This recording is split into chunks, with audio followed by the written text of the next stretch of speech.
ఈ fire awareness programs, fire evacuation drills ఎక్కువ ప్రతి ఫ్రైడే ఎవాక్యుయేషన్ బిల్స్ మెయింటైన్ చేస్తారు సార్.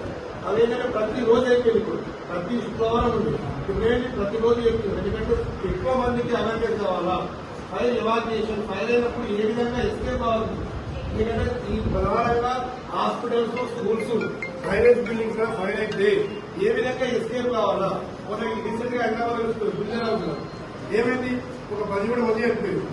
ఎందుకంటే హైరేజ్ బిల్డింగ్ లోపల ఇంతకు ముందు అట్లే కానీ ఇప్పుడు కానీ ఒకటి అపార్ట్మెంట్ కడితే సినిమాలో 6 మీటర్స్ ఉండాలి.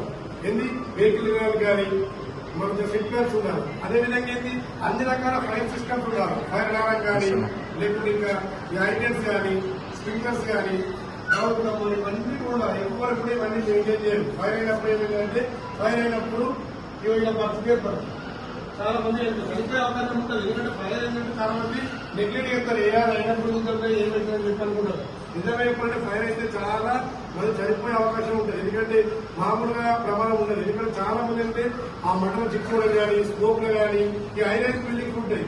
ఉన్నప్పుడు ఏమైందంటే వాడికి మెట్లు ఒకవైపే ఉంటాయి, మళ్ళీ సెట్ బ్యాక్స్ ఉన్నాయి. మెట్లు ఒకవైపు ఉంటే కూడా చాలా మంది అంటే ఒక 100 మంది 200 మంది పైన ఉంటారు. అందరూ ఒకే దగ్గర ప్రయత్నం చేస్తారు.